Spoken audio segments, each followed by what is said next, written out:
ನಿಮಗೆ ಪರಿಚಯ ಯಾವ ಥರ ಇದೆ? ನಾವು ಮದುವೆ ಮಾಡ್ಕೊಂಡು ಅಲ್ಲೇ ಕರ್ಕೊಂಡು ಹೋಗಿದ್ದೆ. ಹೈದ್ರಾಬಾದಲ್ಲಿ ಅವ್ರು ಕೆಲಸ ಮಾಡ್ಕೊಂಡಿದ್ರು. ಹಾಂ. ಎಷ್ಟು ವರ್ಷ ಇದ್ರಿ ಅವ್ರ ನಾವು ಜೊತೆ? ಒಂದು ಇಬ್ರು ಮಕ್ಳು ಆಗೋ ಗಂಟನೂ ಇದ್ದೆ. ಆಮೇಲೆ ಜಗಳ ರಗಳೆ ಆಗಿ ಹ್ಞೂ ಕರ್ಕೊಂಬಂದು ಇಲ್ಲೇ ಬಿಟ್ಬಿಟ್ಟು ಹೊರಟೋದ್ರು. ಹ್ಞೂ ಆಮೇಲೆ ತಿರ್ಗಾ ಅವ್ರು ಇನ್ನೊಂದು ಮದುವೆ ಮಾಡ್ಕೊಂಡಿದ್ರು. ಹ್ಞೂ ಅದೆಲ್ಲ ನನ್ಗೆ ಗೊತ್ತಿಲ್ಲ. ಹಾಂ. ಅದಾದಮೇಲೆ ನಿಮ್ಮ ಅವ್ರು ಕಾಂಟ್ಯಾಕ್ಟ್ ಇಲ್ಲ? ಬಿಟ್ಬಿಟ್ಟು ಹೋದ್ಮೇಲೆ ತಿರ್ಗಾ ಬರಲಿಲ್ಲ, ಒಂದು ಫೋನ್ ಇಲ್ಲ. ಹಾಂ ಅವರು ಬರಲಿಲ್ಲ, ನಾವು ಹೋಗ್ಲಿಲ್ಲ. ಹಾಂ ಇಲ್ಲೇ ಇದ್ದು ಚಿಕ್ಕ ಮಕ್ಕಳೆಲ್ಲ ಬಿಟ್ಬಿಟ್ಟು ಹೋಗಿದ್ದು. ಅಣ್ಣ ಇನ್ನೊಂದೇನು ಹ್ಞೂ ಹಾಂ ನಾವೇ ಸಾಕಿ ಸಲ್ವಿ ನಮ್ಮ ತಾಯಿ ಇದ್ರು, ನಮ್ಮ ತಾಯಿ ಮನೆ ಇದ್ದು. ಹ್ಞೂ ಇಲ್ಲೇ ನಾವೆಲ್ಲ ಇಷ್ಟು ವರ್ಷ ಆಯ್ತು. ಅಲ್ಲೇ ಬಿಟ್ಟು ಹೋಗಿ ಆಗಲೇ 17-18 ವರ್ಷ ಆಯ್ತು. ಹಾಂ ಏನು ಬರಲಿಲ್ಲ, ಹೋಗ್ಲಿಲ್ಲ, ₹1 ದುಡ್ಡು ಕಳಿಸ್ಲಿಲ್ಲ. ಹ್ಞೂ ನಮ್ಮ ಮಕ್ಕಳನ್ನ ಮಾತು ಆಡಲಿಲ್ಲ, ಏನಿಲ್ಲ. ಅವ್ನ ಪಾಡಿಗೆ ಅವನಿದ್ದ, ನಮ್ಮ ಪಾಡಿಗೆ ನಾವಿದ್ದ. ಹ್ಞೂ ಇವಾಗ ಇಷ್ಟು ವರ್ಷ ಆದ್ಮೇಲೆ ಅವನೆಲ್ಲೋ ಅವನೇ ಎಲ್ಲೋ ಹೆಂಡತಿ ಜೊತೆಲಿ ಇನ್ನೊಂದು ಮದುವೆ ಮಾಡ್ಕೊಂಡು ಅವನೇ ಅನ್ಕೊಂಡಿದ್ವು. ಆದ್ರೆ ಇವಾಗ ಬಂದು ಧರ್ಮಸ್ಥಳದಲ್ಲಿ ಏನೋ ಬೇಡ್ಸ್ಕೊಂಡು ಕೂತವ್ನು.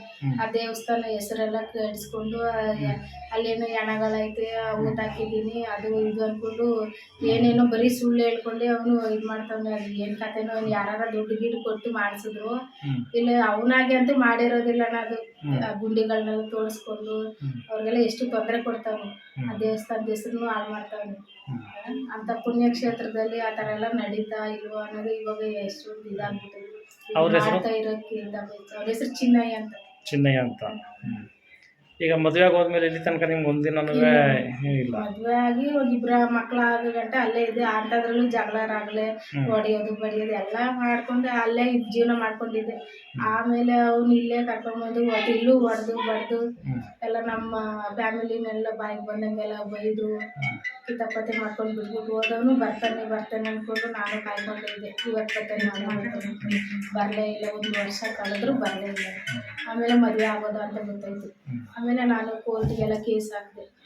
ಜೀವನಾಂಶಕರ ಏನಾರು ಕೊಡಲಿ ಅಂತ. ಅಲ್ಲೇ ಏನು ಹೇಳ್ಬಿಟ್ಟೆ ಕೋರ್ಟಲ್ಲಿ, ನನಗೆ ಯಾವ ಕೆಲಸನೂ ಇಲ್ಲ, ಏನಿಲ್ಲ. ನಾನು ದೇವಸ್ಥಾನದಲ್ಲೇ ಕೆಲಸ ಮಾಡ್ಕೊಂಡು ಅಲ್ಲೇ ಮಲಿಕೋತೀನಿ. ಅವ್ರು ಕೊಡೋ ಊಟ ಮಾಡ್ಕೊಂಡು ಅಲ್ಲೇ ಇದ್ದೀನಿ. ನನಗೇನು ಮನೆ ಮಠ ಏನೂ ಇಲ್ಲ, ಆಸ್ತಿ ಪಾಸ್ತಿ ಏನಿಲ್ಲ. ನಾನು ಹೆಂಗೆ ಜೀವನಾಂಶ ಕೊಡಲಿ ಅಂತ ಹೇಳ್ಬಿಟ್ಟು ಲಾಯರ್ ಹತ್ರ ಇದು ಜಡ್ಜ್ ಹತ್ರ. ಆಮೇಲೆ ಅಲ್ಲಿಗೆ ಅವನ ಹಂಗೆ ಹೋದ, ನಾನು ಇಲ್ಲಿಗೆ ಹಿಂಗೆ ಬಂದೆ. ಆ ಥರ ಇನ್ನು ತಿರ್ಗಿ ಅವನಿಗೂ ನನಗೆ ಯಾವ ಕಾಂಟ್ಯಾಕ್ಟು ಇಲ್ಲ, ಏನಿಲ್ಲ.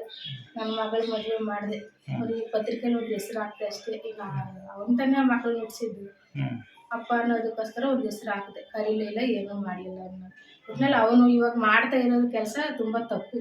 ಆ ದೇವಸ್ಥಾನದ ಹೆಸ್ರು ಮಾತ್ರ ತುಂಬ ಹಾಳು ಮಾಡ್ತಾನೆ. ನಿಮ್ಮ ಹೆಸರು? ನನ್ನ ಹೆಸ್ರು ರತ್ನ.